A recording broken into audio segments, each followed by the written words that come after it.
crossover sports is continuing, and it's getting more and more exciting. Today, I'm joined by famous woman football player, captain of the famous Glasgow Celtic. Welcome to the show, Kelly Clark. Thanks very much. Delighted to be on today. Lovely to have you. You've rushed home from work, I believe, to get here. Tell us a bit about what you do when you're not kicking a football around. So day job is I'm an auditor for Deloitte, which is one of the big four professional services firms. I went to university and did accounts and finance. Upon finishing, had a graduate job, and I think now 2 years ago I passed my final exam. So exam qualified chartered accountant, but yet to submit a logbook. So once that logbook's submitted, I'll have the CA after my name. Need to get over that final hurdle. That's fantastic. Good for you. Listen, it's not just a football that you're good at kicking. You've got a brain in there as well. That's really inspiring. So for any people out there, you don't just need to play sport. You can do it all if you want. You know, there's sky's the limit. So what I'm going to do is, Kelly, I'm going to take you right back. I'm going to take you back to the start of your journey in life, pretty much. You were born 10th of June, 1994. Where did you grow up, Kelly? So I grew up in Arbroath. All my family are from Arbroath. They all stay in Arbroath. I was actually born at 9 Wells because I was 6 weeks early. And probably the first time I hit the newspaper was that my dad, who was a keen cricketer, he was meant to be meeting up with, I think, Scotland 2s or the Scotland B team. But yeah, my mum went into labour.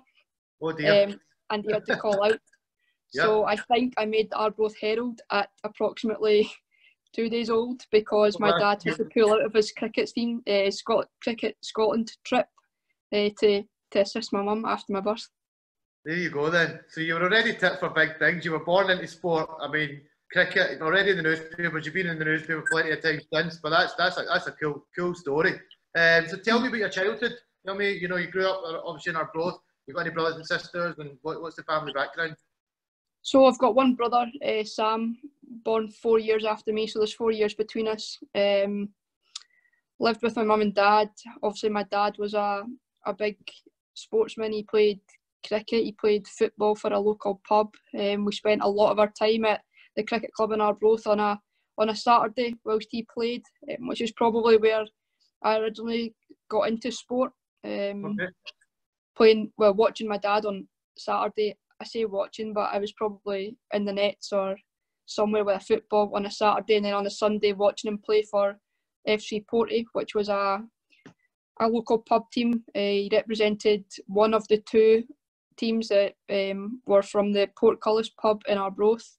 Mm-hmm. So great childhood. All my memories are outside. None of this inside stuff with Xboxes and PlayStations. None of this computer game nonsense.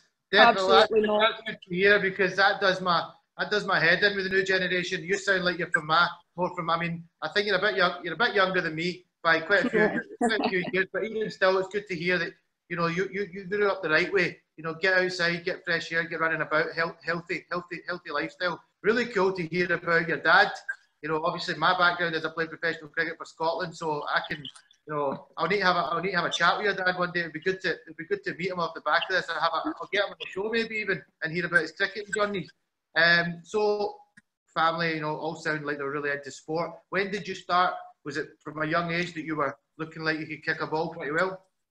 Yeah, so I think just from attending the games on a Sunday, it was obvious that I could kick a ball and I wanted to take it further. So I think it was when I was 6 or maybe 7, my mum or dad, I don't know who it was, they took me along to a training session, and at the time there was a girls' team in Arbroath called Arbroath Inchcape Strollers. And really unusually for girls my age, because of that, I never ever played for a boys' team. So if you talk to girls my age, then you're going back to a sort of an era where there wasn't really girls' football teams. It wasn't the most common thing. I remember being in primary school and being told all the time that football's for boys and netball's for girls. And for, I think, my first 5 and a bit years in primary school, I was told that I wasn't allowed to play football. So I wasn't to represent the school team. And it wasn't until a couple of the guys that I was friends with, their fathers took on the school football team and said, well, we're happy to take on the team, but we're only taking it on if you let Kelly play. So this was after years of the head teacher continuously telling me, nah, girls play netball. And I did play netball, you know, I just loved sports, so I did represent the school in netball. But I always wanted to play football, and I was always told no. So yeah, I think it was when I was 6 or 7, I went along to training with Arbroath Inchcape Strollers, and it was an under-11s team, I think. So the kit trimmed me, and the girls were all probably a bit bigger than me, and I just got packed up front to be that small striker that chases everything. But yeah, I would say I started quite young, and it went on from there. But very unusual. I never ever had to play for a boys' team. Yeah, I mean, I had a girl cricketer on just last week, and she went through similar, discriminated against for being a girl, even though she was better than half the boys. I mean, I'd imagine if you were in your primary school, you know, you probably could have skinned half the lads, no problem. Especially if the coaches were, and it's good to hear that the coaches stood by you and said, listen, we need Kelly needs to play, because it's disappointing to hear. It seems that it's changed now. It's obviously times have changed, which is great to see. But yeah, me growing up, when I look back now, it was unheard of that a girl kicked the football, if I'm being honest. I mean, I played primary school football, early boys club football, and I never seen any girls playing football. So it's great to see that it's changed, and people like yourself are probably going to pave the way for the next generation. So when was it before you started playing in some sort of representative stuff, or getting the opportunity to play at a decent standard? I think I was 14 and I first got called up to the Scotland team. Scotland under 15s. We played a double header against Wales at McDermott Park in Perth, and that was probably the first real time for me that I was like, I can maybe actually do something with this. You know, I'd been involved in what was called back then development squads, which was a sort of a pre-select squad, and it led you into regional squads, which was like the below Scotland stage, where you were coached by SFA coaches once a week, and you know, maybe given a bit of additional support with regards to nutrition and fitness and all that kind of thing. So you could kind of see that I was right path. But I think when I first got that call up for the squad, it was a bit of a nudge to me that, you know, if I wanted to, then that was the start, and I could build on it, and the sky was the limit. And it turned out that was the case. You know, it's been great ever since. I think when I was at Arbroath, though, there was, you know, 'cause you're going back to when I was, I'm going to guess 12. The team that we had was really good, and you know, we were a small local setup with girls from Montrose, from Carnoustie, and we actually got to the Scottish Cup final one year. And you know, in the Scottish Cup, there's likes of Celtic, there's Hibs, there's all these big teams that you expect to be really good. And we played Hibs in the final, and we did get beat quite heavily. But I think, you know, to be from an area that wasn't the Central Belt, because all the big players and most of the Scotland squad was filled with people from the Central Belt. Yeah. So I think to get to that final with girls pure, like solely from the Angus area, was a bit of an eye opener for us, because it showed that team, you know, you're talking 7 aside. So we obviously had 2, 3, 4, 5, 6, 7 really good players that could compete at that kind of level. And actually from there, I think at least 3 of us went on to represent Scotland at some level. So I think from that, getting to that cup final, it was kind of clear that there was talent in the squad. And then from there was a select few that did go on and play for Scotland. You know, I represented Scotland at 13s. That was at 15s, my first call up, at 17s and at 19s. And then I have been in an A squad, however, didn't go on the park. But one of the other girls from that squad, Abby Grant, she represented Scotland at 15s, 17s, 19s, has now played for the A squad and plays down south for Birmingham after spending maybe 6 months over in Belgium. So I think it just showed that, you know, that run and getting to the final already had highlighted that there was potential for the players in that team. No, that's impressive stuff. I tell you what, Arbroath, just not so long ago, Arbroath won the Scottish Cup cricket. I mean, what do you think it is with people from Arbroath? Do you think it's, what I find when I play against the boys, it was a mutual friend that put us in touch, Darren Spink, who I played a lot of cricket against. They're always really competitive. They play the game hard. They get right stuck into you. Is that instilled in you from a young age?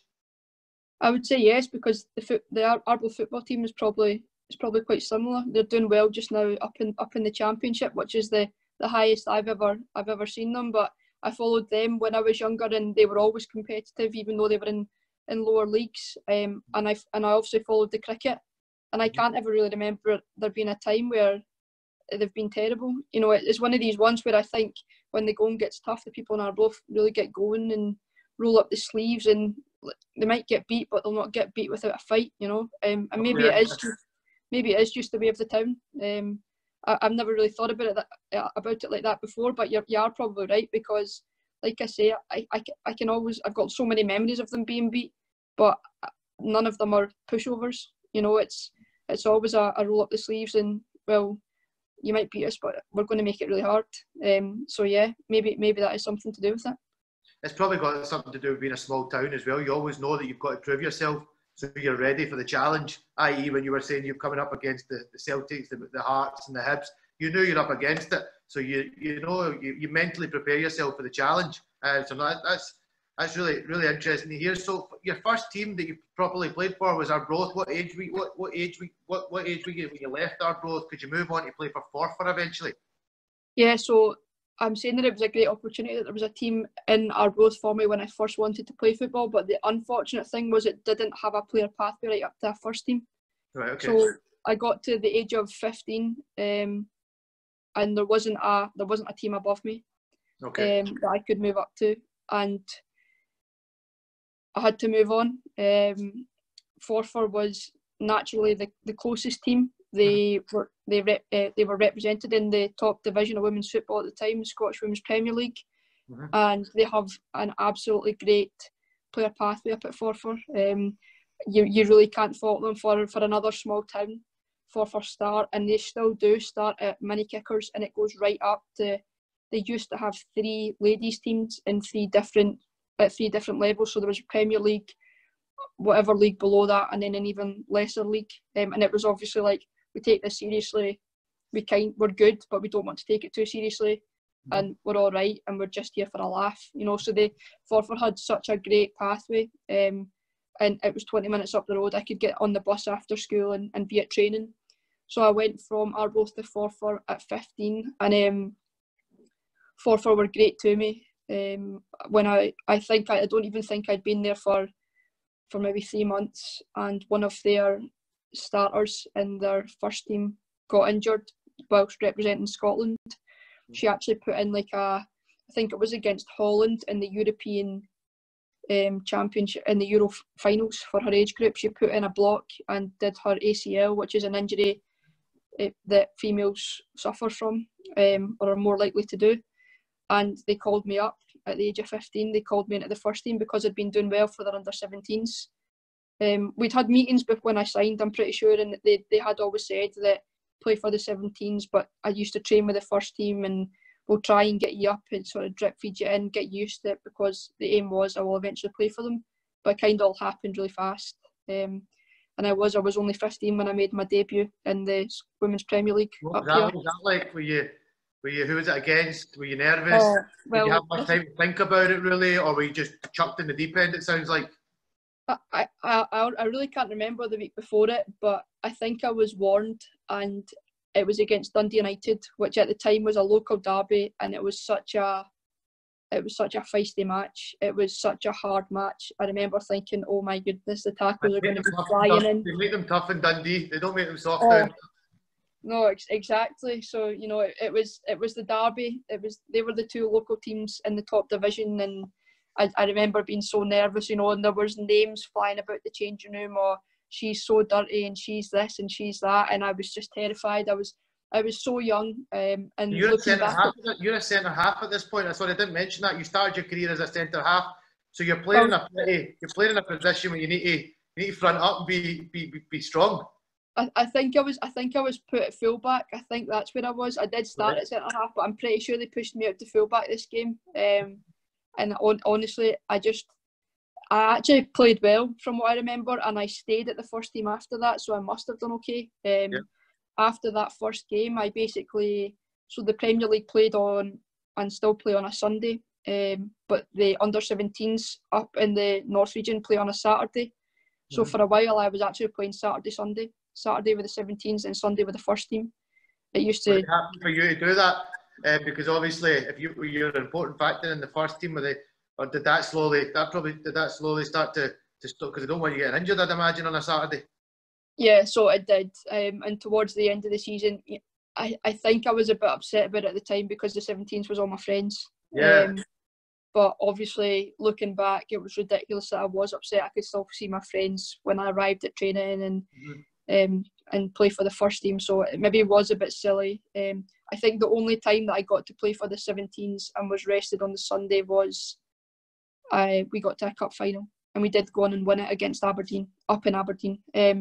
But yeah, I think once I'd played a few games and it was Saturday, Sunday, they stopped me playing on the Saturday. And it did upset me.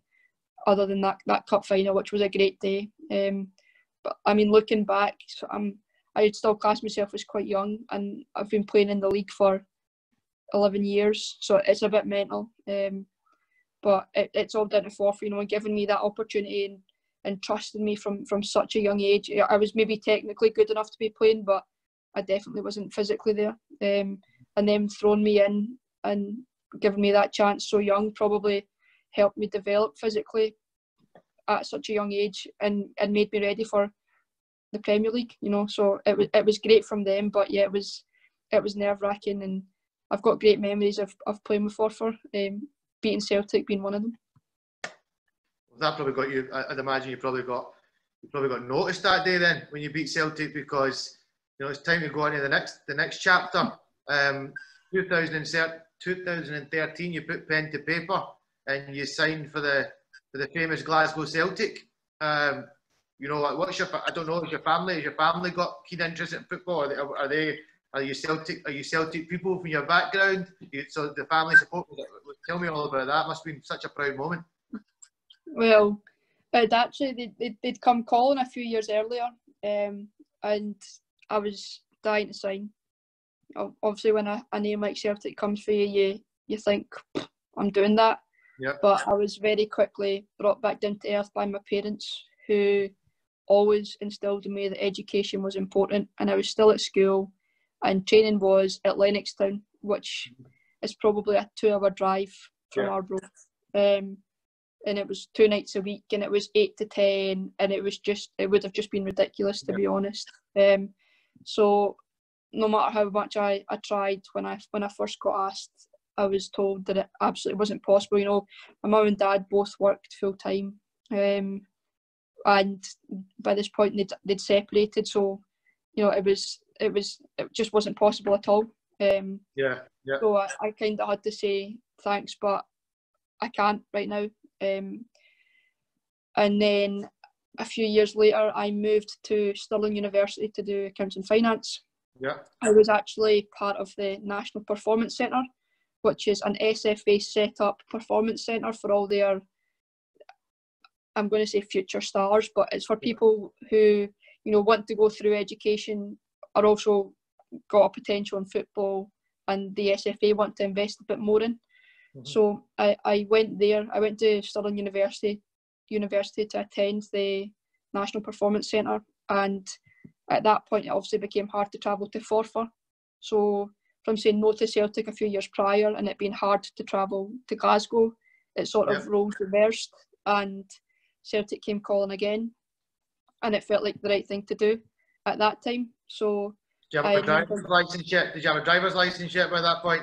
I did. I got my driving licence in January 2012, when I was just halfway through 6 years of school. And so you knew that probably from not being it, because you would have had to depend on your mum and dad to drive you if you had been able to go earlier. So you planned ahead then and thought, right, you get a licence. You need to get a licence, and somehow end up living somewhere closer to Glasgow, and I got both. I got my licence in 2012, and my good dad got me a car, so I had a car to come down to uni with as well.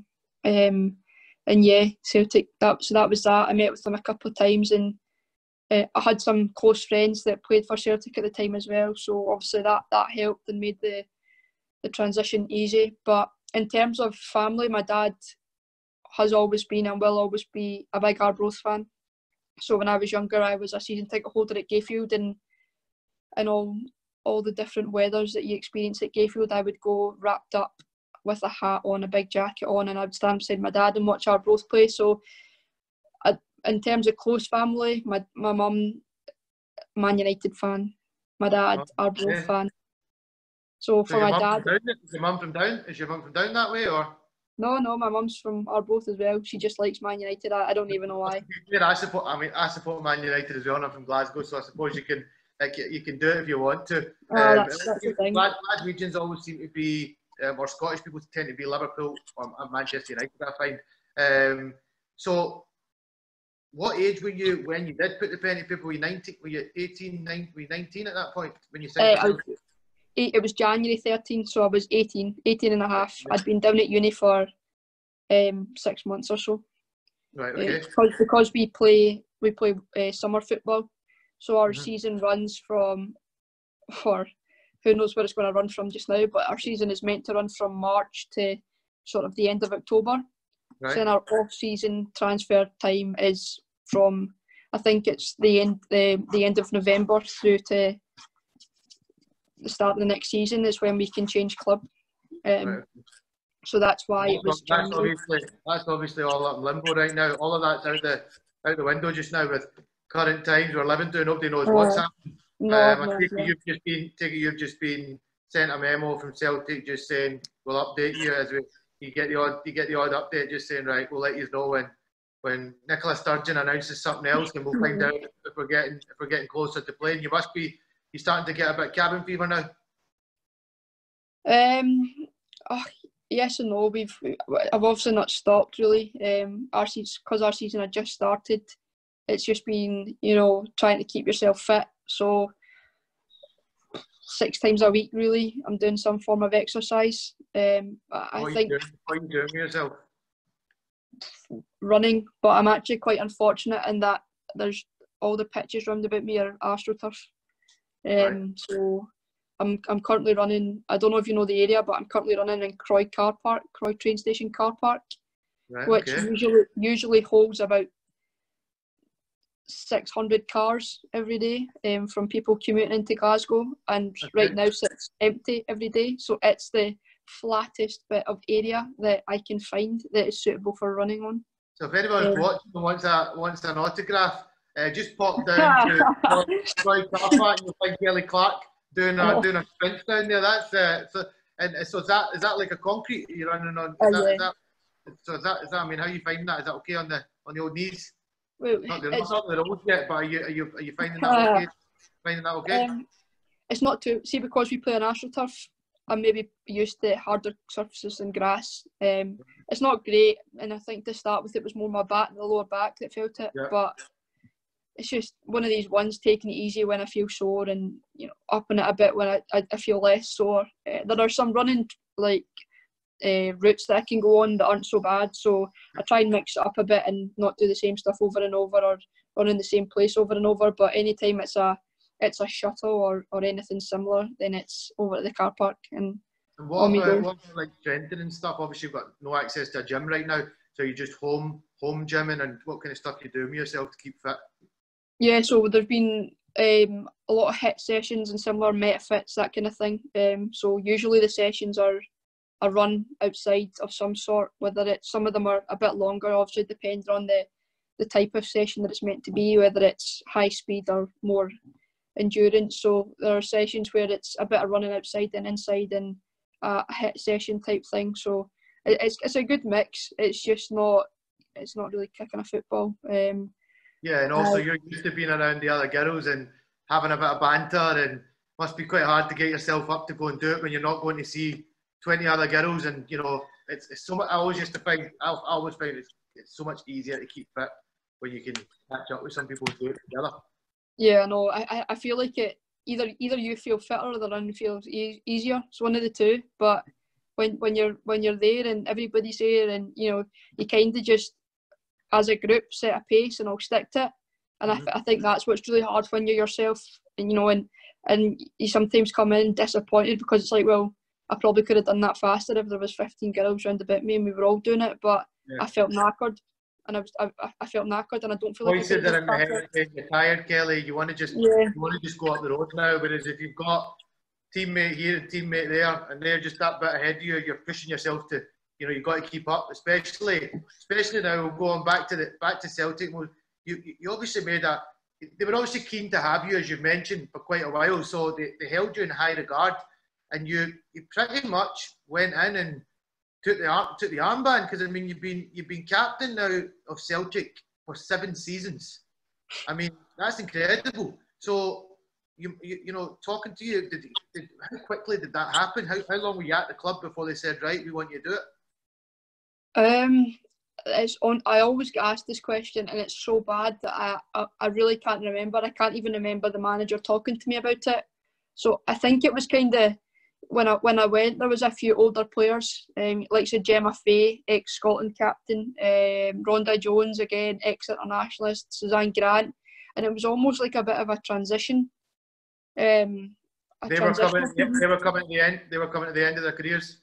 Yeah, so it was one of the ones, and you know, maybe I don't know what it is, but we ended up with quite a young squad, and I was probably one of the most experienced when you think about the fact that I'd been in the league for 4 years by that point. Yeah. And I don't know if I can just talk a decent game. I don't know if we spoke about it earlier on, but I don't know if the brains part of the thing can talk a good game, because no offence to footballers, but they're often quite daft. So I'm not sure. I'm not saying that. Yeah, but I don't. Yeah, well, you clearly aren't. We're soon to get your chartered accountancy, so you know they must have seen that you've got something going on upstairs. Yeah, I think it maybe was something to do with that. Either that, or I'm just really bossy and really moany, and it was like, well, nobody else is going to say anything to this group, but she'll moan at them, so we'll give it to her. So it was maybe one of the two. I probably set a decent standard as well in terms of lifestyle and all that kind of thing. So yeah, I think it was just a sort of natural. Older players are moving on. We've got a group of younger players here, and I was probably one of the most experienced and switched on of the younger group. So it's obviously a massive honour, and as the years have gone on and women's football's grown, it's grown. The role has grown arms and legs. You know, it started off as just my only responsibility was a chat and a huddle before a game, and leading by example, and all of a sudden it's like Celtic TV and live kit launches, and I honestly don't even have words to put, like, to describe how much it's changed. And if you told me back then that, by the way, see, in a few years you'll be a pundit on Celtic TV every game, I'll be like, so I will. But it's happened, and it's quite insane. Oh, good for you. That's that. So just for everybody listening right now, the old saying, footballers are all daft, it doesn't have to be the case. If you stick at school and you're listening to your mum and dad, you know, you can get educated, and then, you know, who knows what you can go into, because once football finishes, I know from when sport finished for me, it's quite a scary transitional period. So we've got a perfect advert here for everybody out there, including men, that, you know, if you do put the hard yards in school, it can make life a little bit easier. So, captain of Celtic, you know, did you demand? I mean, just another thing is, you moved from centre half and you went into centre mid. So there's a famous captain of Celtic, a certain chap who plays in the midfield of the park called Scott Brown. So is Kelly Clark, do you have a similar mindset, form, style to Scott Brown? Do you look up to him? I really do look up to him. He's actually really good. He's great. Anytime we've got sort of events that, like I'm saying, like kit launches and stuff that I have to attend, and Scott's always there. He's absolutely fantastic, and you know, his performances on the pitch, he's a total role model for me on and off the pitch, and the way he's been with me since the women's side has become more integrated with the club it's been so great. He's been so helpful. You know, all these events I get really nervous for. I'm quite often the only girl that's going, and you know, you've got New Balance last year launching a kit, you're in the Arches in Glasgow. You've got in a room backstage Scott Brown, Odsonne Edouard, James Forrest, Callum McGregor, I think Ayer was there, and me. Yeah. And Come on, Kelly. Not just you're you. looking around and it's just, Captain of the ladies Celtic team. Come on, you're not just a small time fish here. I know, but these guys playing for like 60,000 people every weekend, and you know it's just so nerve wracking. But you go in and it's nothing to them. You know, it's just like you're one of them. They sit and chat, and you don't feel separate from them. And it's honestly it's frightening. You're sitting there. You're like, I used to watch you on the TV. I used to play with you on FIFA. You know, and I'm now sitting in a room, and it's just, you know, the growth of women's football and how good Celtic have been with it over the past couple of years, and how welcoming the guys have been has probably helped it continue to happen as well. You know, we've now done adverts and all that kind of thing. But yeah, just going back to Scott, he's such a role model, and I do try and be like him. I'm maybe not quite as mental as him, if I can say that. You don't like the opposition fans every well, game? No, I don't do that, and I don't wear a t-shirt in sub-zero temperatures. But and all the other ways, you know, in his way of leadership and things like that, I take notes on how he behaves on and off the park, and how he influences a game in moments of need. You know, when there's a bit of a fluster and maybe the game's lost control or it's not going Celtic's way, and he throws in a solid tackle and lifts the crowd and lifts the players. It's that kind of thing that I really look up to, and I've tried to take from him. So have you ever actually reached out to him? You obviously spend some. You get to be around him occasionally. That, you know, when training and media work passes. Do you ever say to him, look, got a game coming up, or ask for any captain qualities, or maybe things that, you know, he might be able to point you in the right direction with? No, I haven't so far. We've had a few conversations just at events, but I can't say I've ever reached out to him for things like that. I've asked him for signed tops, and I've said happy birthday and got a happy birthday back. But other than that, I can't say that I've really reached out to him like that. But if I did, I've got absolutely no doubt that he would give me all the help that I needed. No, I have to say, I've heard, you know, on the park he can ruffle up some feathers, and he can be a controversial character. But from all accounts, anyone I've ever that I know has crossed paths with him always says he's a lovely bloke off the football park, and he's one of the more genuine people. So you're obviously, you know, you're clear on that as well, that he's been fantastic to be around. So that's great. So you know, that's something you've got a clear person to look up to and learn from and follow. Did you manage to demand the girls kind of demand the changing room quite early and have the respect to your team, or was it a wee bit challenging early doors? No, I don't think I've ever found that challenging. Like I say, when I first got it was probably quite a young team, but since then it's chopped and changed. You know, and there's, well, I would say every single season there's been players that have been older than me, but there's never been a lack of respect. You know, and at times, obviously, when it is really just a group of pals that are good at football and all play together. Yep. So at times, if training maybe gets a bit jokey and not serious enough for my liking, then, you know, I just voice my opinion, and it does just come right back down to, well, right, okay, we better concentrate because Kelly's stopped joining in on this and she's actually having a bit of a go, you know. So I don't think I've ever had, even when it's been players that have been a fair bit older than me, and at times we have signed players that are more experienced than me as well, but I've never felt any form of disrespect or anything like that, you know. And when I do say things, I feel like they are taken on board, and always have been. I suppose just coming across as confident from the minute go, even though I was quite young, is probably the reason that's happened. Because if I say something and I say it with a bit of force, and I don't think it'll get taken lightly, you know. And obviously, you're the point of contact between squad and management, so it's not really as though someone would want to wind you up and have you go and say anything to the manager or one of the coaches. So I don't think it's been good.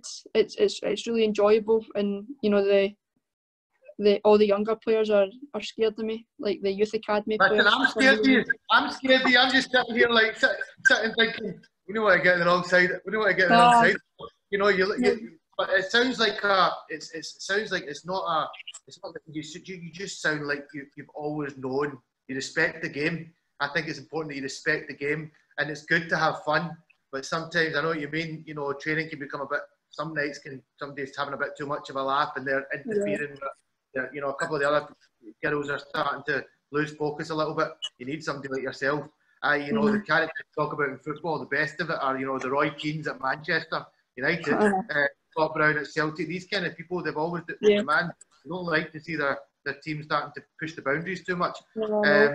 I hate losing, so I don't go to training like 4-5 times a week to muck about and then waste a chance at the weekend. You know, what's the point? You know, you go to, well, you play football to win, or I play football to win. So if things happen at training that I think are going to affect us on a Sunday, if people aren't concentrating and we're doing shaping or stuff like that, then what's the point? You know, it's going to affect the game on Sunday, and if we don't win, then we're going to turn around and say, oh, we should have concentrated on Thursday. You're going to be pure raging if you don't win. I can tell. I can imagine you've you know, had a few pops in the changing room after a few games, Kelly. Yeah. Anyone in particular, any game in particular comes to mind that you've walked in and set about a few of them? Yeah, there was a game at Forfar a few years back. We're talking years and years ago now. So I was away to Forfar back at my old pitch. Yeah. And you don't like to lose. You never like to lose against your old team. No, and the first half was just so unacceptable. And I remember going in at half time and trying to calmly take a drink of my juice. And I think it ended up on the floor and splattered up the wall. And David, the manager at the time, actually just stood outside the door and waited for me to stop. And then he came in. I think that's one of the only times. And to be honest, I probably used to put my feelings across at times in the wrong way. And I think that's something that I've learned over the last few years. I've gone from someone that was probably too vocal on the pitch to now at times my dad will say, you didn't say very much on Sunday, but I did say a lot. I just have changed how I put it across, because it's not always that roaring at someone gets the best out of them. Yeah. So, you know, instead of being that person that's constantly shouting that I maybe was when I was an inexperienced captain and I was quite young, I've probably developed into more of my actions will sort this, or I'm going to have a quiet word. Because, you know, one of the things that I find frustrating is, as a footballer or as someone who's good at anything, you know when you've not done well. You know, you don't need someone roaring at you for it. Some people do, and that's the best way. You know, you'll get the best out of someone by shouting at them. But most of the time, you've probably had to go at yourself for that mistake. You know, for that bad pass, or for giving away a free kick that was needless. You've already told yourself, oh, Kelly, I shouldn't have done that. So another 10 people saying to you, oh, Kelly, you shouldn't have done that, just does nothing for some people. So I think probably I have matured, and I still will speak up, like we've said, in training and stuff when it needs it. But I think, you know, it would take an awful lot for me to lose it the way that I did that day up in Forfar, because I have changed probably how I put things across, and I'm more likely to put it across like this and tell them that I'm so disappointed and I can't believe we've just played like that. You know, you're wearing the Celtic top, that badge is on your chest, and we just performed like that's not acceptable, is a much more likely tone of voice than the way I spoke that day. But I think it's just through. There are a few bleeps required that day in the changing room. Bleep. Oh, a few. All I can say is that I'm glad my dad was probably at earshot.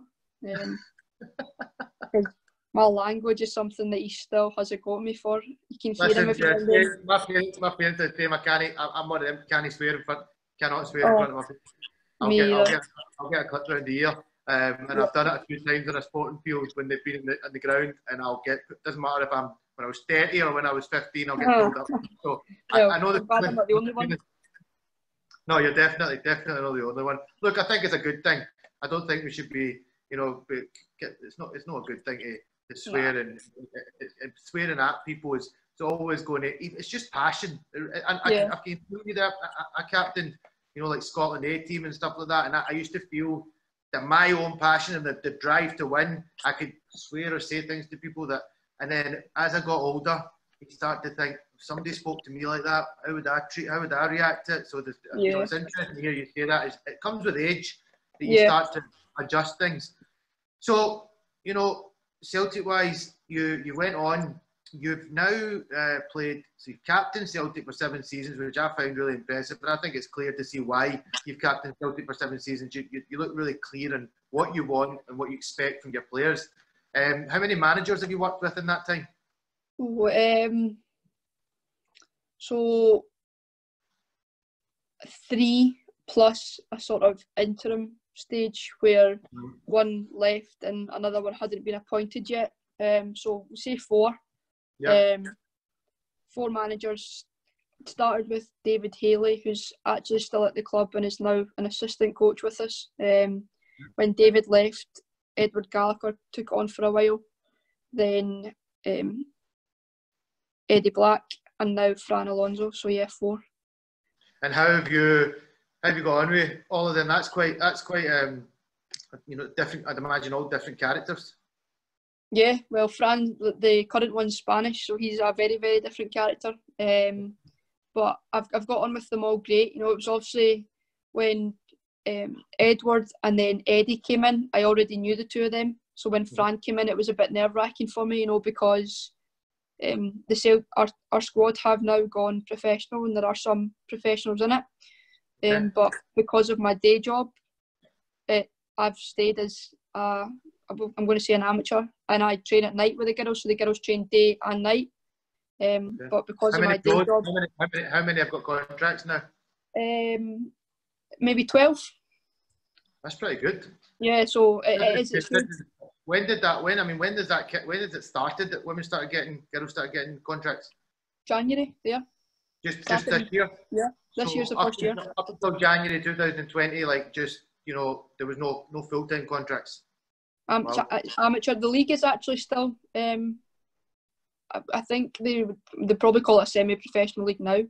But yeah, both Celtic and Rangers announced last year that they were going to be going professional from January. And again, that was a bit of a nervous time for me. You know, I'm captain, and I don't think that right now is the right time for me to do that. You know, I'm not going to say never. But I was at a stage in my work career and I've worked hard for it, and you know, it just wasn't right for me. So I will never say never to it, but just given how hard I'd worked to get where I was at work, I was nervous that, you know, what was going to happen. Was it going to be a full squad of professionals, or are they going to give captaincy to somebody that's a professional? But you know, I think I've been extremely loyal to Celtic, and I've been asked by other clubs to sign for them over the years. I've always stayed loyal to Celtic. There's a total mutual respect between myself and the people that are higher up that deal with the women's side, and they've been great, you know. So they've obviously kept me on they kept me on as captain. They kept me around. They've been flexible in terms of the girls don't just train during the day. There's also the nighttime sessions which the amateurs attend, because there's other people like police officers and teachers who are kind of in the same position as me, where it's like they'll never say never. They'll wait and see, maybe give it a couple of years to embed the system and how it all works, the programme, and then they might give it a go as well. So there are a few players that are probably quite key players for the team that have been kept on that aren't on contracts. But yeah, they kept me on as captain. They told me that it wasn't getting taken away. They're so supportive of me. But then when Fran came in, it was a totally new face. He didn't know any of us other than footage that he'd watched prior to him coming up. And I was a bit nervous about that because I didn't know him, he didn't know me. Is he going to keep me captain? Will he want a professional that's captain that's at every single training session? I don't know. Yeah. But I met with him on, I think, his first day at the club. I met with him at Celtic Park, and we went through a presentation and stuff. And then it was, you know, just sort of confirmed a few weeks later that he was going to keep me as captain. So that was great. Again, great from the club, but great from Fran. I think it's it's so good of them that someone that's amateur can continue to be the captain and, you know, a role model, because like you say, football doesn't go on forever. Yeah. And when I was younger, professional women's football wasn't, you know, it wasn't that clear cut to make a career out of it. No, and it wasn't a really big opportunity, you know. And even going back to when I was younger, even down south in England where it is really big now, it wasn't big there either. So the only real options you had were like America, and it just didn't really, when I was little, it just didn't really seem like a career, you know. So for Celtic to be able to keep me on, and accept that I kind of already was on a life path, but not take the opportunity away from me in the future, I think is great from the club, and it's great from Deloitte as well. You know, I've got so much respect for how Deloitte have been with me and letting me keep up the football, and you know, the way that they are with me. You know, it gets to the back of 5, and if I'm still about, it's sort of like, why are you still here? You've got training tonight, get yourself away. You know, it's been great on both their parts. I've got so much time, and I'm so grateful to them both. No, that's what you want to hear. Too often you hear organisations backing the players, and you know, your careers you've had to stop and go and do something else because you know you just don't have the backing. So that's really good to hear. There's something I want to touch with you on. You know, 2014, you had a great time of it as well. You're the player of the year. So I mean, what I find amazing is you started your career like a house on fire at Celtic. You know, you've captained for 7 seasons. It's phenomenal. You just clearly love the club, and the club love you. You thought about leaving the game at one point. Why was that?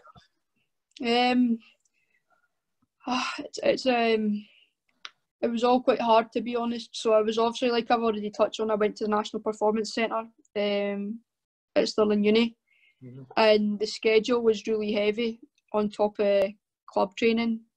And when I first started uni, I actually thought, I really like this. You know, I liked the course. I've always loved maths, strangely enough, and I enjoyed university. And it got to a spell where it was just kind of like I felt football was making me underachieve at university. Like it was almost getting in the way of university a bit, and I just totally fell out of love with it because of it. You know, it was like it was a chore, and I was tired from uni, but I was still having to get up at train at 7 a.m. and then go to class and then train at 8 p.m. till 10 p.m. at night. Because we're still, you know, we're only talking about a few years ago now, but back then the women's game was next to nothing, and you know, we were just punted to the back of the line for training facilities and stuff, and so we got at 8 to 10 at night. You know, so I was getting in from training late, and then I was up at the crack of dawn for a training session, and then I was at uni all day, and my results weren't great. I did eventually graduate pretty well, but you know, this was, you know, back to first year of uni, and it just I don't know, I just really fell out of love with it totally because of all of that. It was almost like a burden on what I wanted to succeed in at that point in time. So I was pretty close to just chucking it, and you know, it's at the time Celtic were going through a bit of a transition as well, where they realised that they weren't treating their women's side right, and thankfully they totally overturned that as well. And it's since then that things have just got better and better and better, and I really can't fault them since that time. But yeah, it was David at the time. It was David Haley at the time that, you know, he just the way he was with me, you know, he kind of understood my position, and through understanding it, you know, they gave me the right amount of sympathy, gave me the right amount of breathing space, and eventually it was one of these ones where it was just like overnight I just started loving it again. It was just a phase that I went through where I think it was mostly to do with the tiredness and the amount of training. I was just probably... Well, listen, some people, Kelly, just on their studies alone are stressed out their box. I mean, you know, you hear about it all the time. Like people are just, you know, their exams are suffering, or because they can't, or home life or something is not, it's not the balance. But you're having to physically, you know, train hard, really hard, high level stuff here. We're talking. It's no park football, you know, professionally. It's like professional football. You're playing professional football, and then have your brain switched on to go home and study it. I mean, that's a big ask. And then, of course, if you're not getting treated that well on top of it at the time as a girls' team, sounds like it was just one of those periods of time. But you managed to, was David a big factor then on you kind of staying in the game? Yeah, probably between David and my dad. My dad's #1 fan, and would never have wanted me to give it up. So again, so understanding of the situation, but he always encouraged me to just keep going. But yeah, it was just the way that David was. He kind of put his arm around me and let me sort of float through a period of time. And on the back of it, as soon as things start sounding exciting, you get your motivation back. Yeah. So as soon as you hear plans of what it's going to be like, you think, right, okay, I'll get through this phase. I'll put up for a while longer, and then it'll get better. And it's been so worth it. I'm open about it. I always, I never hide the fact. Whenever anybody ever asks me, have you ever thought about giving up, I would never say no and lie. But it's been so worth it. I'm so glad I've stayed on and I fought through it, and it's ended up like this. The opportunities that the club have given us, like I mentioned earlier on, things like Celtic TV and stuff like that. It's just like dreams are made of type things. And it's great for my work as well.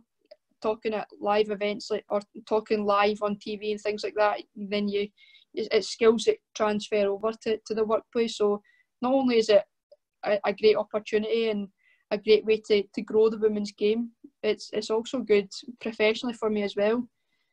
But yeah, I'm so glad, and you get all the rewarding part of it. Obviously, as we do become more visible on social media and stuff, the role model aspect of it comes into play, and it's a bit surreal when I attend out of the blue a training session where maybe 6 of our youth squads are training, and it's as if Scott Brown's just walked through the gate, not Kelly Clark.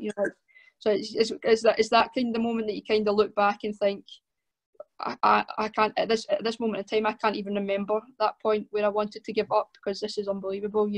I've just walked into a training session and they've all kicked the ball at the park because I've walked through the gate, and they're all telling their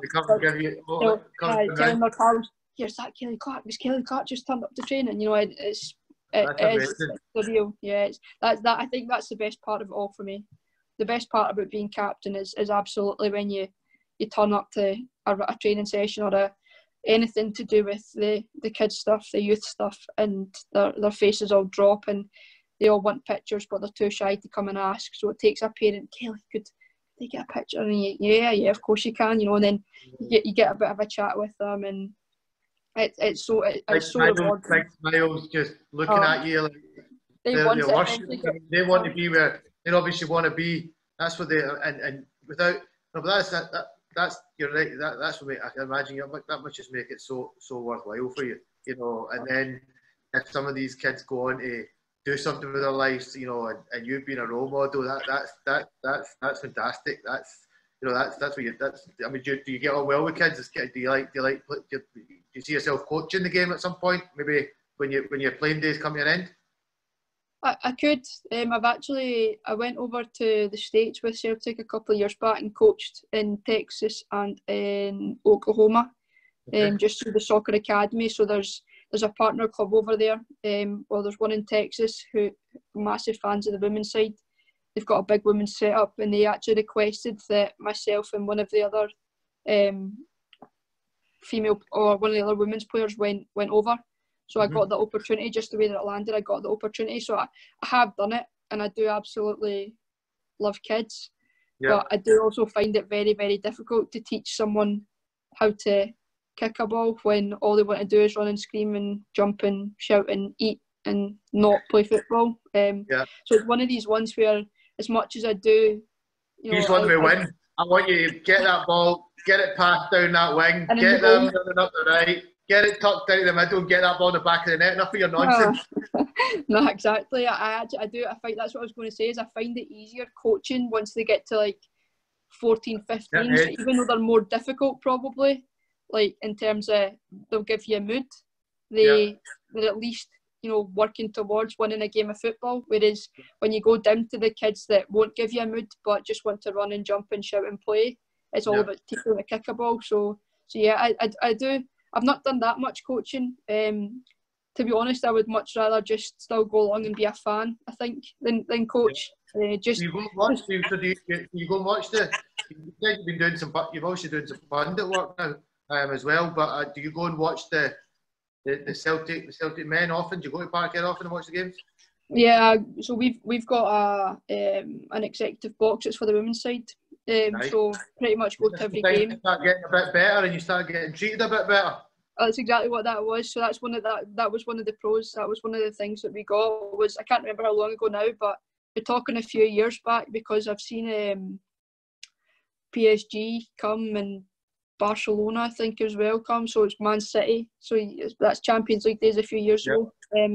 So yeah, we've had it for a while, and I do attend most games, if not all. I've got to have a pretty good reason to not go, to be honest. Something like I'm in Arbroath for the weekend, that kind of thing.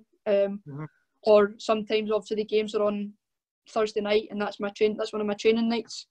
So if I've got a reason, then I. Do you take your dad up to that? Does he tend to go to games with you? You said does he get sorted out?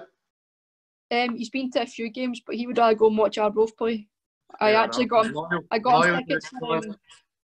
I think I can't remember who it was. I got him tickets for. It was one of the European games. I got him a ticket, and I could see him. So I was in the box, but I could see him, because better for him being outside than experiencing it when he doesn't get to experience it very often, So I got my ticket outside, and I could watch him. And I remember them doing the huddle, the crowd doing the huddle. My dad's this big Arbroath fan, absolutely disgusted, but up he gets and round he gets when he does the huddle. So that was a very amusing moment for me. But he's just not keen on the fact that you've got to sit beside someone and there's someone right here, because obviously at Gayfield it's all standing, or he can get his arms around a bit more, shouting. And he can run down the stairs and shout at the referee. So he just wasn't too keen, he says, on the fact that there's someone everywhere. But yeah, so if he ever wants to go back, then I'll get him tickets. But I'm pretty sure he'd much rather be at Gayfield in the wind, being able to run down the stairs or down the steps and shout at the ref. Yeah. No, that's quality. So I mean, just to touch on a few achievements before we go on, I want to just finish off and shoot some quick fire questions at you. So you're captain in Celtic for 7 seasons, phenomenal achievement. 173 appearances. What's the record appearances for Celtic? There's one of the girls that plays just now, I think, one of my close friends, Chloe Craig. So she's not much more than me, maybe 10 games or something. But she went to America for a couple of seasons. And came back. So hers has been over 2 spells, but obviously the spell wasn't really signing for another team in Scotland. She just got the opportunity to go and play college football and took it. So I think, I'm not sure, we both got awarded for our 150th appearances at the same time last year. But yeah, I think she's maybe around, I don't know if it's maybe between like 5 and 10 games more than me, but it's the two of us that are up there. And it'll be interesting to see what the tally is when you both hang them up. It'll be a bit of banter going on between you there, I suppose. We're actually a centre back pairing. So. Right, okay. So it's all love then. It's all love. Yeah.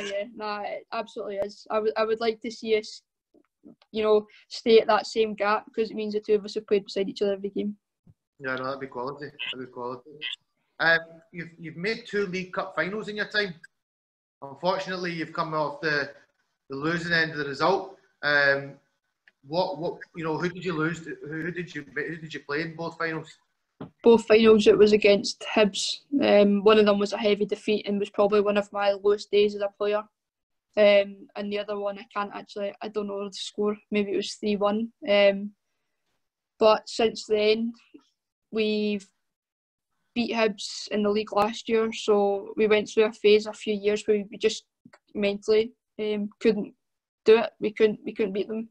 It's now happened. The other big team in the league, Glasgow City, the last twice we've played them, we've beat them.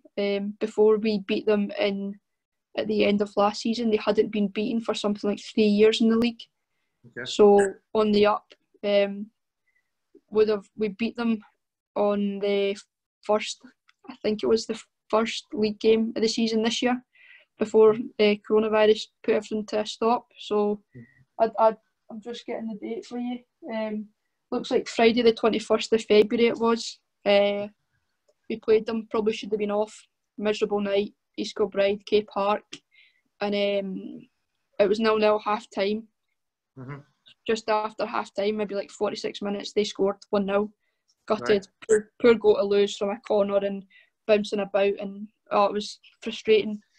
A few minutes later, one of our wingers, who's been in unbelievable form, Sarah Ewens, cut in from the left hand side onto her right foot, ping, top corner, unbelievable goal. So that was that. It was probably a fair at that point in time. It was maybe fair. I think we'd hit the post and hit the bar, so we could have argued that we should have been up, but it was fair. And then at 92nd minute or 90th minute, the third official holds up to added minutes. 92nd minute, we get a corner. Lisa Robertson, one of our players, puts it into the box and it bounces about a bit and fell to me at the back post, and I volleyed it into the net. So 92nd minute winner against them. So it's twice we've beat them as well, and obviously they've been league champions for 13 years. So again, hopefully that's the way up. Mentally giving your squad the confidence that you're ready to get back to that league. I mean, it sounds like in the both finals you played, you probably got they seem to be quite dominant defeats, but you seem like you've prepared a bit better now, and you'd be ready to go. Unfortunately, who knows when you're going? We're not going to, probably maybe not. Who knows what's going to happen? But we're going to we'll get on the football park at some point, hopefully in the near future. So is that the dream? Is that the dream then? League Cup, pick up that trophy. That's got to be that's your big aspiration then. Yeah, just a cup above my head. Honestly, I was so hopeful for this season, and coronavirus has kind of put a pause to it. So fingers crossed we can pick up where we left off. But I think with the squad that we've got, anything's possible now. The squad, the mentality, the management, the backing of the club. I think the sky's the limit. So just can't wait to get back on the pitch, hopefully. But unsure when it's going to be. Yeah, I mean, just on that, what have you got? Have you been doing anything as a squad? Has there been some Zoom calls or anything to kind of get some, staying positive and keeping each other going? Yeah, we Sunday Zoom calls. We still do a Zoom call at match day time on a Sunday, so 2:00 on a Sunday. We've had Zoom calls. So they've been good, been a bit of fun, been a bit of exercise. So it's usually a bit of a laugh for the first half an hour, and then a hit session or a metaphor session, that kind of thing. So yeah, it's been good. We've obviously got the group chats on WhatsApp that ping every now and then as well. So it's not as though there's been no contact, but it's just hard because there's nothing like just obviously being up at Lennoxtown in the changing room or on the pitch. It's pretty hard to replicate it, I think, and obviously everybody's got different things on now, so it's hard to get a time that suits everyone. But yeah, we've kept up the communication. It's just all a waiting game to get back up to Lennoxtown, but even at that, it might not even be in the big group that we'd want it to be. I mean, I've seen some of the football come back down south, and it's obviously been all social distance training and stuff.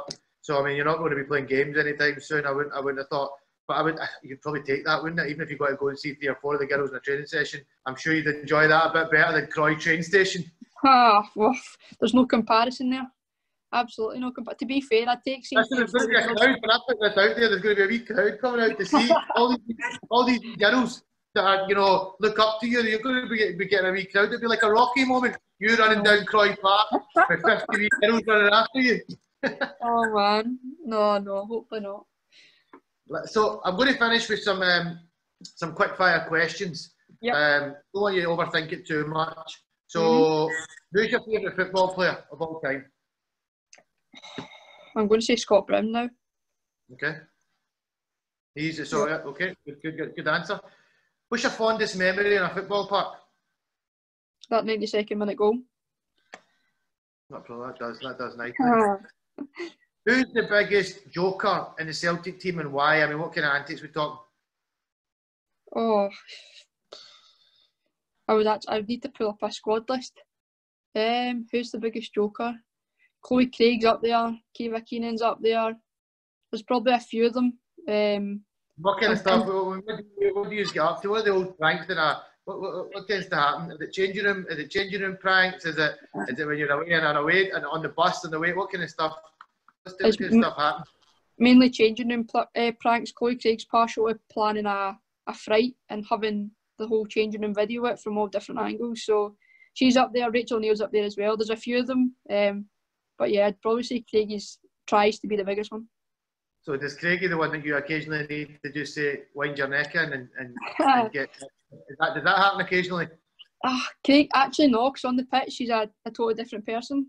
Right, okay. She's one of these people that she'll be the joker off the pitch, but as soon as we get on the pitch, she's maybe quite like me. Doesn't like too much carry on, but she'll whisper in my ear and I'll do the moan. Yeah, well, listen, I'm a firm believer that play hard on the pitch and have fun off the pitch. As long as you get that balance right, I think that's the way to play the game. It's a healthy way to play the game. 100%. Who is your look? The next question kind of answers itself. Your biggest dream to achieve in football. So I'm going to move on from that and say, what's your biggest dreams in life? What do you want out of what does Kelly Clark want out of her future and her life? To be honest, I don't really know. I think one of the big things for me is making sure that for the next generation, football is right. And I think we're going down the right path with that. You know, I wouldn't say I'm towards the end of my career, but obviously with what I do off the park and the commitment that's required on the park, it's going to get to a time where I either need to choose or I need to, everybody else needs to come to some sort of agreement. So I want to make sure that for the 6-year-old Kelly that wasn't allowed to play football, that never ever happens, and that for the 6-year-old Kelly that didn't know football could be a career for a woman, that never happens. I want girls to go to Celtic Park on a Saturday and think, I want to do that for a living, and I want that to be an option for them, because it certainly wasn't for me, and obviously before January there, it wasn't for anyone. So on the right tracks, but it needs to continue, and I think that obviously the continuance is a lot down to the players. Okay. But yeah, I think the big thing in football anyway, the big thing for me is making sure that for the young girls of now, they don't have the same hard time that I went through, and they've got an even bigger opportunity than I have. Okay. Last question. Young girl, 6, 7, 8, 9, 10-year-old, wants to play football professionally, wants to go on to play for one of the big teams, Glasgow, the Celtic, Glasgow City, Celtic, Hibs. What does Kelly Clark give them as advice? You don't learn how to play football by playing FIFA, because that's the big one for me. I was out, no matter the weather, from the minute I got in from school until probably the minute after my mum told me to be home, and then I was in trouble. But I wasn't in. I was never in. A few minutes after that, probably. I pushed it as far as I could push it. Yeah, but I know that feeling. I think playing FIFA is good because it maybe helps them understand certain things. But formations and stuff like that. Yeah, and how things work in transfers, and it teaches them players that they can look up to. But it doesn't teach you how to kick a ball. It doesn't get you fit. And I think for me the biggest thing is technical ability. And at 6, going outside and kicking a ball against a wall will be 100 times more beneficial than playing 7 days straight FIFA. Half an hour kicking a ball against a wall is definitely time better spent than half an hour playing FIFA. So I think that's the big thing for me, is the technology nowadays is too far. I mean, I rely on it heavily. I rely on it for work. I rely on it for social media, for just daily communications, and I'm bad for it too. But I certainly grew up in a time where I was fortunate enough that it hadn't developed to this, and therefore all of my childhood, all I ever remember is jumpers for goalposts and cut grass and sweep all the cut grass away. Suicide Cuppy, did you play that? Somebody in goals, living in buys. Played all of those games growing up, loved those. You just don't see kids in parks and stuff anymore playing football. I can't even remember the last time I seen 5, 6 kids with a couple of jumpers chucked down. I mean, I grew up in south side of Glasgow, Battlefield area. I used to play football. So my house looked onto Langside College pitch. There used to be a pitch at Langside College. So I grew up with a football pitch pretty much in front of the house. Played football all day, all night, like you, getting shouted in at 9:30. I'll be in 5 minutes. And then you had the recreation grounds just further up. Honestly, when I actually think about it, growing up then, you used to get like 10, 15 boys in the area would get together on a Sunday and you'd actually set up a proper game of football. Yeah. I don't remember the last time I just seen a bouncy game of football happening in a park. No. That's not a good sign. No, I know. It's so sad. I remember being younger and getting rage in the summer. All the goalposts get taken down at the public parks because obviously football's a winter sport, and we used to get so annoyed at it, and you'd go hunting over town for a pitch that still had a goal up. Then you just give up and put your jumpers down and play, and there'd be all the arguments about whether it was over or whether it hit the bar that's not even there. Yeah. But yeah, it's so sad just seeing how little of it goes on nowadays. I just used to. My dad actually bought me and my brother a set of goals when we were at his house, because we used to just go across to Kepty Pond. It's a pond in Arbroath and surrounded by grass, and the two of us would go out with 2 cones on one side and the goal on the other side and just play 1v1 for hours and hours and hours. For hours. I mean, always was handy if you had a goalkeeper. You had a keeper, you could put in goals, and then you play like 2 and in or something like that, and you keep swapping around. But that's all you need. But when I think about it, I don't see any kids unless it's a 14 club or it's like a club that runs. You don't just see kids off their own accord going and having a game. I mean, I play football up until recently, still on a Monday night down at Holyrood. We have a regular game that we play down there, and the pitches are never filled. There's always a spare pitch, and it's disappointing to see, because when I was growing up, you found it hard to get a pitch anywhere. Yeah, I know. It's I find it so sad. I really do, because I just think that back then, even if it was pouring the rain, everybody would be out. Whereas now it's glorious sunshine, and you're right, nobody's out. It's just totally changed, and I find it so sad, and it kind of gives me the fear a wee bit for the future, just because I feel like if it keeps going the way it's going, then we'll have a population that's absolutely class at FIFA, but not one of them will be able to kick a ball. So yeah, let's be honest. We're as a national team, we're not exactly making big waves or anything like that. So it's scary to think that there doesn't seem to be as many playing the game. From Celtic's point of view, do you know of what's going on in grassroots, or what kind of, is there anything happening that's encouraging to get more kids involved in the game again? Well, I can only talk on behalf of the girls' side, and obviously just because the girls' game's still growing, and with the Women's World Cup being a success over in France last year, there has been a big push for extra participation, not just at Celtic, across the board.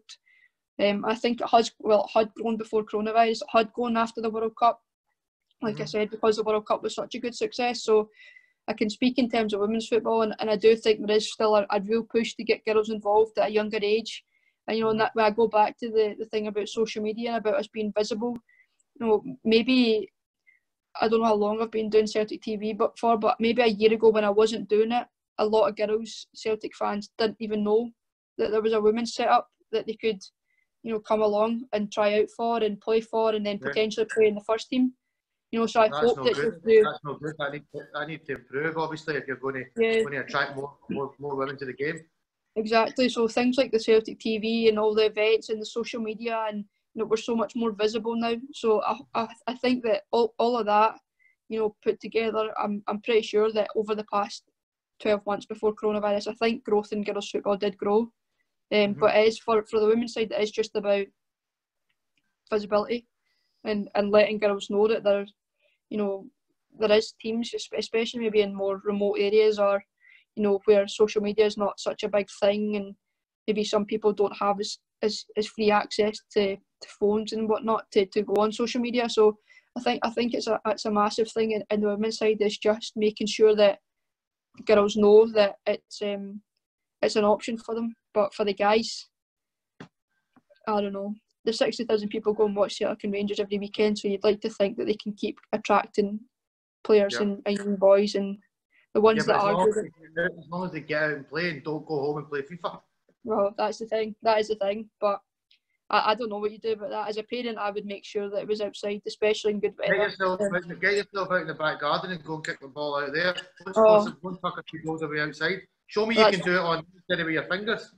I don't mind a game of FIFA here and there, but I would far rather be doing the real thing. It's more enjoyable.